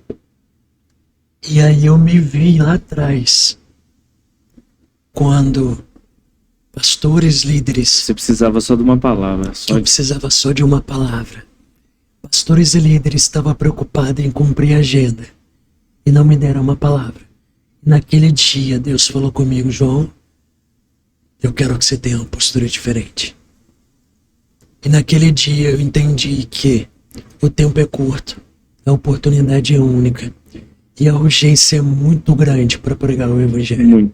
Muito. Muitas das vezes a gente está perdendo pessoas no meio do caminho porque a gente não é capaz de pelo menos dizer o Jesus te ama. É isso aí. Você tá entendendo? E aquele dia eu entendi que Deus estava me dando algo. Então tem 1 ano e meio que eu fui embora para a Europa. E eu vou te falar, todos os dias da minha vida, nesse 1 ano que eu tô indo para lá, para cá, eu não perco uma oportunidade de pelo menos abençoar alguém. Amém. Porque eu entendi que nós só temos uma oportunidade. Imagina, você vai na cafeteria. Qual a probabilidade de você ver aquela pessoa que está te atendendo mais uma vez? Dependendo, você que viaja muito, nenhuma quase. Então eu entendo que uma conexão é suficiente para mudar o destino de uma pessoa. Com certeza. E quando eu estou num lugar, eu não estou lá para ser servido, mas eu estou lá para servir. Amém. Como um embaixador do reino. Amém. Então, Deus ele pega o improvável para que eu possa viver de forma improvável no reino. Sim. Porque talvez para muitos é loucura. Mas eu entendo que, cara, para mim não faz diferença. Para muitos, cara, é uma coisa que você vai falar assim, mano. Hoje eu tô conversando com um rapaz, igual. Eu falei, pô, hoje o convidado ao lado do podcast hoje é um rapaz que, cara, ele prega dentro da balada. Ele leva a palavra de Deus em todo canto. As pessoas falam, mas, pô, como assim? Como assim? Na Bíblia diz que a gente tem que correr do mal, da face do mal. Eu falei, beleza.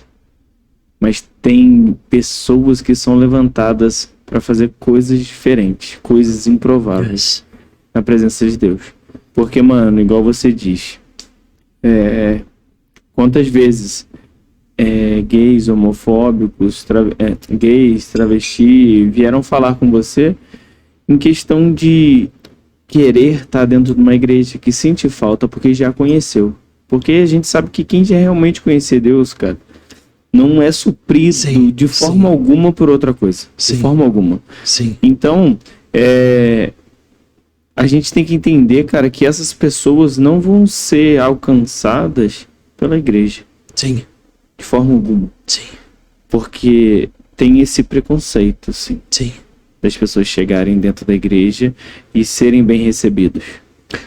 Sim. Mas Deus usa pessoas para chegar até elas. Porque Deus sabe do coração. A gente pode ser uma pessoa por lá de fora. A gente pode ser uma pessoa por lá de fora. Eu posso estar vestido de travesti, eu posso estar realmente vivendo uma outra vida. Mas, cara, Deus sabe o que está dentro do coração. O apóstolo Paulo, ele diz: fiz-me de louco para ganhar os loucos. Fiz-me de sábio para ganhar os sábios. Fiz-me de tolo para ganhar os tolos. Fiz-me de tudo para que com tudo eu possa poder ganhar alguns. Amém. E nessa boate que eu quase morri, hoje, a gerente, tem até um post no meu Instagram. A gerente, ela estava esperando eu voltar de Portugal. Porque nesse dia que eu fiz esse post, ela falou assim para mim: João, eu quero visitar, eu sou doido para visitar a sua igreja aqui do Brasil. Só que eu tenho medo de ser julgado.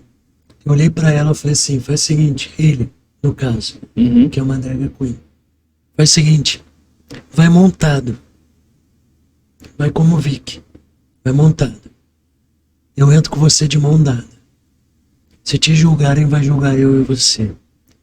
Mas eu não vou negociar a tua alma com Satanás e ser pedra de impedimento para que você não possa entrar numa igreja para ouvir o evangelho.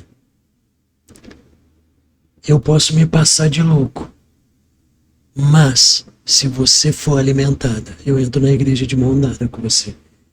E aí eu lembro quando eu estava em Portugal, essa pessoa me mandou uma mensagem falando assim: tô esperando você voltar, porque eu conversei com as drag aqui da boate e a gente quer fazer uma célula só de drag queen.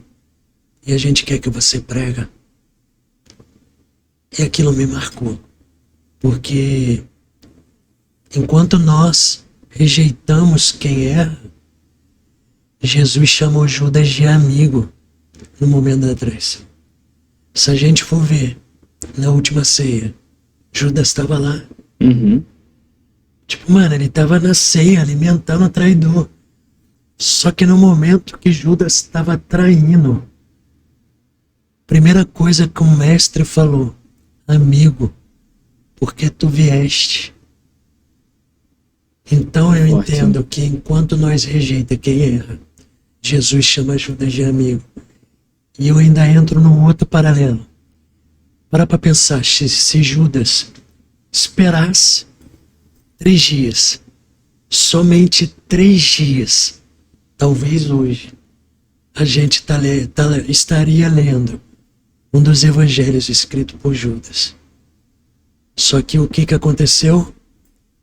No meio daquela pressão toda, não teve um que parou no meio da crise de Judas. Talvez para amar. Sei, poderia ter sido diferente, porque todos correram. Sim. Já parou para pensar? Todos correram, cada um por um canto. E Judas correu para se matar. Mas imagina se tivesse um improvável que provou do amor do Senhor e fosse no meio daquela situação só para falar: Judas, espera. Lembra que ele falou que no 3º dia ele vai voltar. E Judas, se você esperar. Mas aí é outro contexto. Aí as pessoas vão falar que eu tô sendo herege. E aí era necessário o mestre parar por isso. Mas eu gosto de pensar nisso. Uhum. Porque ali quando ele chama, o mestre já estava preso, ele já ia morrer. Uhum. Então, tipo assim, o papel de levar Jesus para a crucificação já estava feito. Já estava feito. Já estava feito, ele já ia ser condenado. Uhum. Crucificado, na verdade. Então imagina, Satanás fez seu papel usando Judas. Uhum. Mas agora imagina se naquele momento aparecesse uma pessoa, falar, tá tudo bem, o mestre falou que ele tinha que ir, mas calma, no terceiro dia ele vai voltar, ele vai te reconciliar, assim como ele fez com Pedro, assim como ele vai fazer com Pedro, na verdade, assim como ele vai voltar para Pedro, porque ele também cantou a bola para Pedro, que antes do galo cantasse 3 vezes, ele iria negar. Fica calmo, Judas, porque através do seu testemunho de negar Jesus, você vai ser enviado como uma bomba. E eu vou ser sincero, eu me vi no lugar de Judas. Na verdade, eu me vi como Pedro. Lá atrás, eu neguei 4 vezes Jesus. E hoje eu brinco falando, Deus, eu quero porção dobrada de Pedro. Quero 4 vezes mais. Só que Jesus, ele veio para mim e falou assim, João, fica calmo. Você me negou 4 vezes. Porque tem uma geração, tem 4 milhões de pessoas que você vai tocar dentro de lugares improváveis e vai transformar pessoas. Que eu falo, né, mano? Aonde superabundou o pecado, superabunda a graça. A superabundância da graça. Então, cara, eu entendo hoje, em vista do seu testemunho, em vista do meu testemunho também, cara, que não chega nem perto, mas não, tá que realmente eu fui jogado no fundo do poço para ser tratado do meu ego, para ser tratado de quem eu era, entendeu? De eu ser filho de dono de restaurante e não ter um dinheiro para comer, não ter um dinheiro para comprar uma água, tá ligado? Então, mano, ter pessoas que vão colocadas em meu caminho para não deixar faltar água, para não deixar faltar comida, mas por ser tratado, precisar ser tratado, Deus me colocar no fundo do poço. E hoje, mano, tá aqui sendo o primeiro evangélico da minha família, querendo se tornar o primeiro pastor da minha família, com um chamado de pastor, e tá pregando na praça da minha cidade hoje coisas que improváveis, sabe? Então, mano, cara, seu testemunho hoje, mano, glória a Deus. Eu tenho certeza, que pessoas através do seu testemunho vão entender que o mínimo que a gente passa de ruim, Deus não dá nada que a gente não suporte. Em nome de Jesus.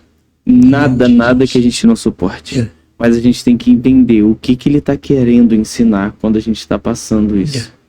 A gente tem que começar a entender, enxergar a dificuldade de uma forma diferente. Porque diz que a gente vai ter aflições, mas Ele já venceu o mundo. Sim. Então, as aflições é sempre para um tratamento, é sempre para a gente entender o nosso caminho em Deus. Porque Ele não pode derramar tudo de uma vez só, não. Não pode. E a palavra mesmo diz que a provação produz esperança. É isso aí. E a esperança produz em nós um peso de glória. É isso aí. Então, a gente tem que entender isso, cara. Porque, mano, hoje, graças a Deus, tudo que você passou ficou pra trás. Glória a Deus. Mas hoje você tem, não que, igual a gente fala, né? Não que seja bonito. Sim. Não que seja bonito. Mas, mano, te dá uma carga pra falar com um certo tipo de pessoas que eu não tenho. Sim. Que muitas pessoas não têm. Sim. Você entende? Que você hoje tem uma carga de falar com uma pessoa que estava envolvida totalmente numa droga, igual você falou na última vez com a gente, que na porta de baladas você hoje prega para traficante porque você já foi porque você já viveu isso, você tem esse dialeto de falar com ele. Então a gente tem que entender que o que a gente passa hoje, através do que a gente viveu no passado, ou a gente está passando alguma coisa, alguma dificuldade hoje, Deus vai te usar isso lá na frente com alguém. Exatamente, e é o que eu sempre falo. Cara, Nós estamos inseridos numa sociedade, no meio da sociedade. E dentro dessa sociedade tem as 7 esferas. Exatamente. Seja artes e entretenimento, comunicação, business, enfim, igreja, negócios. E a gente precisa entender que a grande comissão não foi uma grande sugestão. Jesus, ele não sugeriu, vai e prega o evangelho se você quiser. Não, ele deu uma ordenança. Só que em Mateus 28, ele fala para nós, faça discípulos de nações, discipulado geracional e sobre nações. Tem a ver com estabelecer o reino. Só que Marcos 16:15, o verbo está no gerúndio, que é onde fala assim, e indo os discípulos, eles pregavam o evangelho, curavam os enfermos, discipulavam, expulsavam os demônios. Então o que eu entendo? O lugar onde você está inserido hoje, com a experiência que você teve ontem e está construindo hoje, é o seu campo missionário. É isso aí. Ah, João, eu queria ser igual você, pregar na boate e ir embora para a Europa viver de missão. Irmão, você está onde hoje? É num restaurante? É dentro de uma faculdade? Meu irmão, queria eu estar numa faculdade. Porque eu iria estar 365 dias com mais de 100 pessoas, dependendo da turma, durante 8, 6 horas numa sala. Meu irmão, pelo menos um por semana tem que se converter.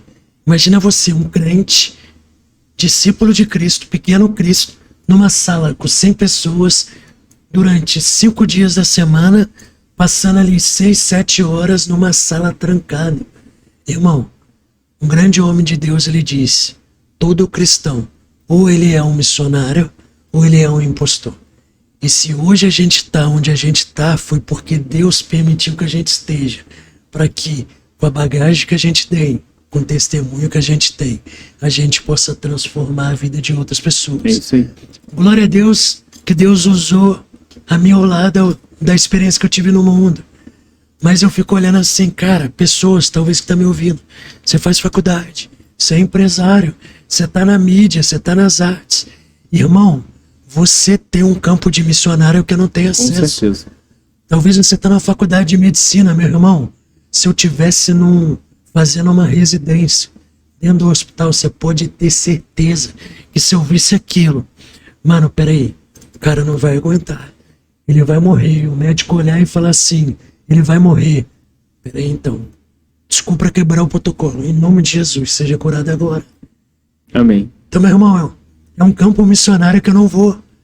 E a gente precisa entender, a nossa geração precisa entender que existe sim esferas da sociedade que nós estamos incluindo, mas que pessoas estão morrendo e indo para o inferno, porque nós estamos decidindo não pregar o evangelho. Isso aí. Então, quando Jesus ordenou ide pregar o evangelho, não foi uma sugestão, mas é um comissionamento. Tá na faculdade, irmão, prega o evangelho. Tá num café, prega o evangelho. Tá no restaurante, prega. Tá fazendo isso? Prega. Tá voando no avião. Cara, sabe o que eu ia fazer a última viagem que eu fiz de avião? Foi porque não deu. Tinha muita gente ali. Eu tava esperando um mole da aeromoça. Ela sair da salinha. Eu ia pegar o microfone da aeromoça e ia começar a pregar. Eu já fui preso quando eu desci na Noruega. Fui preso. Você acha que eu vou ligar a ser preso? Só que eu acho que muitas das vezes a gente está agindo como um impostor cristão, com medo das consequências, quando na verdade Jesus foi cuspido, xingado, crucificado. Os apóstolos morreram como um mártir. E para mim é muito cômodo eu não querer sofrer perseguição. Isso é verdade. Então, meu irmão, para mim, eu sofrer insulto, perseguição, crítica por fazer, seja lá o tipo de missão que eu faço, é um privilégio. Porque o privilégio é muito maior que o preço a ser pago. Então, não negocie o inegociável. O seu testemunho, seja ele qual for, seja onde você está, é uma bomba para tocar pessoas ali dentro, no local onde Deus te colocou. É isso aí. Existe almas gritando e falando, tem algum crente? E quando você abre a tua boca, as pessoas vão começar a ver. É isso aí. John Lá no- Wesley falou uma vez, perguntaram para ele, como que você atrai a multidão? E ele falou, eu apenas me coloco em chamas Amém. e o povo vem para me ver queimar. Quer tocar a multidão? Quer pregar o evangelho e as pessoas se converter? Se coloca em chamas e prega o evangelho. E muitos vão vir te ver queimar. Eu E se acho, converter cara, através de sua que vida. igual eu lá no restaurante, né, cara, eu tenho colocado muito isso na minha cabeça e muito isso no meu propósito.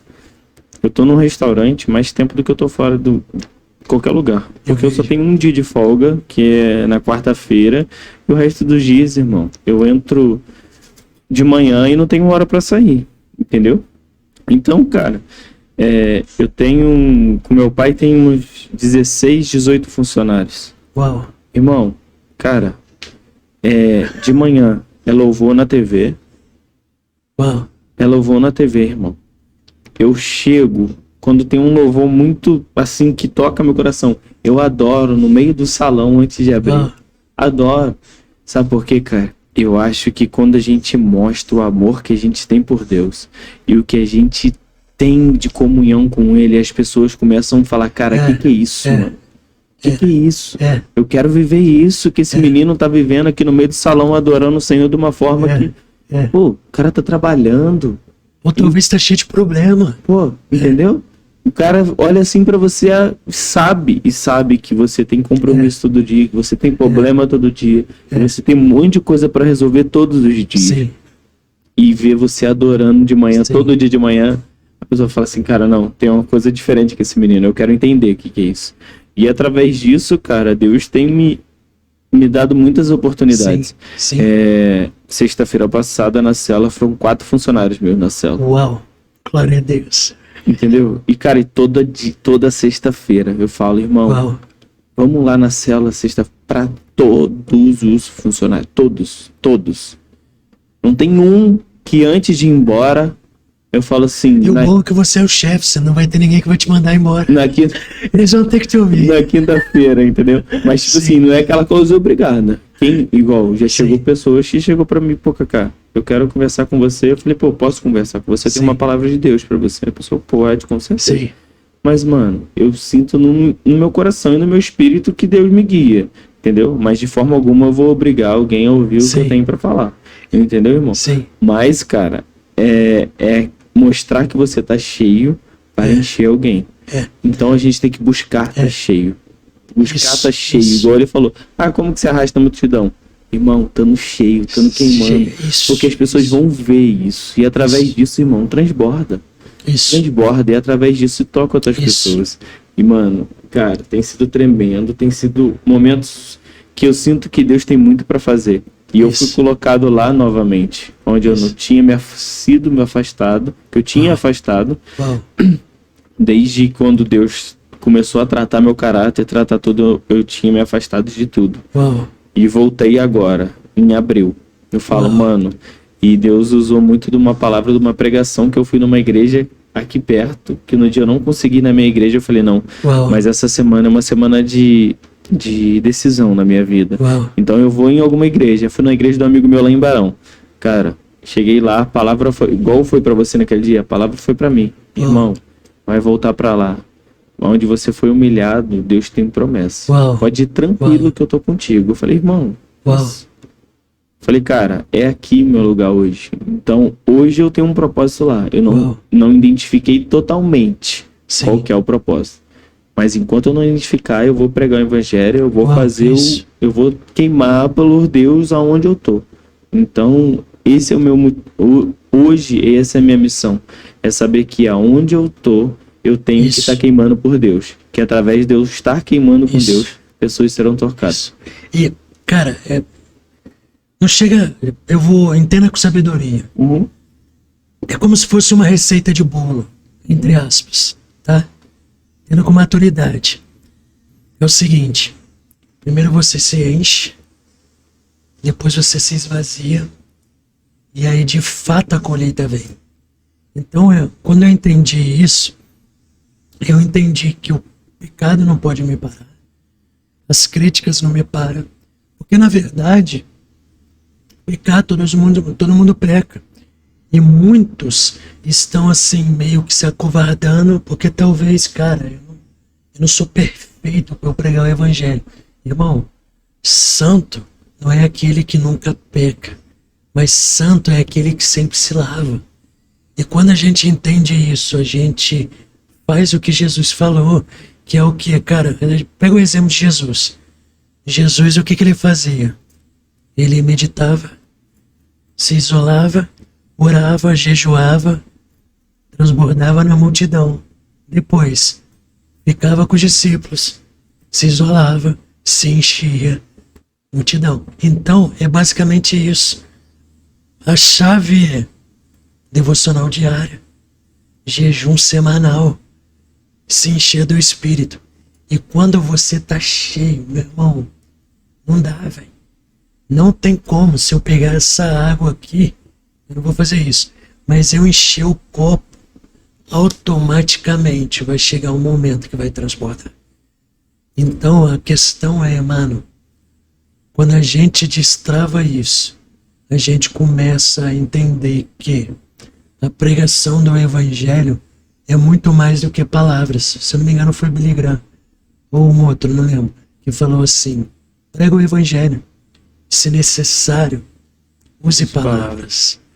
Então a gente entende o que? A gente só tem para dar daquilo que a gente carrega. Então se talvez hoje nós não estamos pregando nos lugares que nós estamos, é porque nós não estamos cheios. Sabe? É isso aí. Jesus, ele só exalava a fragrância daquilo que ele tinha. E ele falava: eu só faço o que eu vejo o Pai fazer. E nós, como cristãos, pequenos Cristo, nós temos que seguir o script e o modelo. Qual é o modelo? É isso aí. Cristo. Se Cristo orava, jejuava, buscava, depois transbordava, como o pequeno Cristo, que é o significado de cristão, eu tenho que buscar, jejuar, orar e transbordar. É simples, o evangelho é simples. É isso aí. É a gente que complica. É isso aí. Cara, então, é basicamente isso hoje, João. É realmente, cara, agradecer a Deus pelo teu testemunho Amém. aqui. Agradecer o que Deus vai fazer com esse Amém. com esse vídeo aí no YouTube, na Amém. internet. É com ele Amém. agora. Porque, Amém. mano, hoje que foi derramado aqui, eu tenho certeza que vai edificar muitas Em nome de pessoas. Jesus. Muitas pessoas, Em nome e de muitas Jesus. pessoas serão tocadas através. Em nome de Jesus. E é realmente, para finalizar, é o que você falou. O evangelho é simples. Simples. Muito simples. A gente que complica. Yes. A gente que complica. Então a gente tem que buscar estar sempre cheio dele pra gente conseguir derramar em alguém. Uau. Nas pessoas que estão à nossa volta, nas pessoas que estão no nosso serviço, na nossa Sim. faculdade, na nossa família. Sim. Irmão, é isso. Sim. É simples assim. Só quem teve o encontro real é capaz de gerar encontros. É isso aí. Cara, obrigado, Cacá. Eu me sinto honrado de poder estar aqui.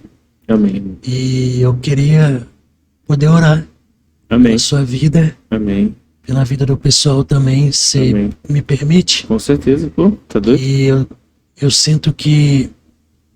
Eu sinto muito forte falar uma palavra e eu não sei se vai fazer sentido. Uhum. Muitas pessoas buscam por coisas grandes, mas pequenas coisas com propósito grande causam impacto. Então talvez você pode estar achando que você está fazendo algo pequeno, mas é com propósito grandioso que vai gerar impacto. Talvez seu nome não vai ser conhecido, mas eu sinto, mano, que você vai estar por trás de muitas pessoas que vai estar tocando multidão. Talvez você não vai alcançar lugares, mas eu vejo que através desse podcast você vai tocar muitas pessoas, que automaticamente essas pessoas vão entender a graça, se converter e vai tocar em muitos lugares. Amém. Então, mano, entenda que é um tempo onde o Senhor vai te usar com uma liberdade sobrenatural. Amém. Te E, amo, cara, mano, e obrigado. Mano, faz muito sentido, porque... Sentido até demais. A gente fez 7 dias de monte. Semana passada. Oh, 7 dias. botou no propósito no coração do Gustavo. E, mano, ele me chamou. Eu só não fui na segunda-feira porque eu tava editando o vídeo pra postar na terça, que fiquei até 2 horas da manhã editando. E a partir de terça-feira eu fui até domingo.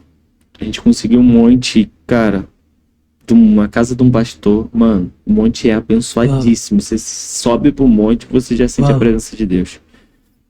E, cara, e Deus nos levantou esses 7 dias para destravar pessoas. Que através das nossas orações ali em cima, pessoas foram batizadas em línguas. Pessoas conheceram Jesus. E pessoas realmente foram destravadas da sua timidez e do que Deus é capaz de fazer na vida dela. Então, mano, o que Deus tem falado comigo é realmente isso. Você tem isso para destravar a pessoa. Eu te dou isso para você destravar pessoas, para as pessoas viverem um sobrenatural, não ficarem rasos, para pessoas se aprofundarem na presença do Senhor. Porque é nessa profundidade que é onde a gente cria raiz e a gente não se abala pelas dificuldades. Isso. Então, mano, faz todo sentido o que você Glória fala. a Deus, meu irmão. Todo sentido. E Então, vamos junto e vamos selar. Em nome de Jesus. Pai, em nome de Jesus, muito obrigado pela vida do Kaká, Deus. Amém, Senhor. Eu te agradeço porque o Senhor tem levantado um jovem, Pai, que vai influenciar não só Vassouras, Amém, Senhor. mas vai influenciar estados do Brasil e, por que não, nações, Deus. Aleluia. Tua palavra diz que o Senhor nos chama para discipular e fazer discípulos de nações. Então, Espírito Santo de Deus, Pai, eu te peço que em nome de Jesus, o Senhor acenda ainda mais, Pai, o fogo do teu Espírito, Pai, sobre a vida do Kaká, Deus. Amém. Eu oro para que no nome de Jesus, Shokatarabassá, Pai, que ele possa sentir, Pai, a tua presença, Pai, de várias maneiras, Pai, mas para que a partir de hoje, Pai, o Senhor comece a dar novas estratégias sobrenaturais, Pai, de não só como produzir, Pai, esse podcast, mas também, Pai, de gerar uma rede de comunicação, Pai, para influenciar pessoas, Pai. Aleluia. Que o Kaká, Pai, possa dar mentorias, Pai. Que o Kaká possa, Pai, Deus, discipular pessoas, Pai, que irão entrar em lugares aonde ele não vai entrar, mas que o nível de comunicação que o Senhor está depositando nele, Pai, seja como, Pai, uma voz profética para os jovens que ele discipula, Pai, os jovens que ele está alcançando, Pai. Então, em nome de Jesus, que não seja apenas uma célula na praça, mas que as faculdades de Vassouras, Pai, seja impactada, Pai, com um poder explosivo, Pai, do seu evangelho, Pai, através da vida do Kaká e aqueles que estão ali, Pai, levando o teu evangelho nessa faculdade. Em nome de Jesus. Pai, eu também oro em nome de Jesus para aqueles que estão ouvindo, Pai, esse podcast. Cada um, Jesus. Pai, que o Senhor venha levantar, Pai, como uma autoridade, Deus. Que o Senhor use das impossibilidades, Pai. Levanta esse meu irmão, essa minha irmã, esse homem, essa mulher de Deus, como uma voz profética.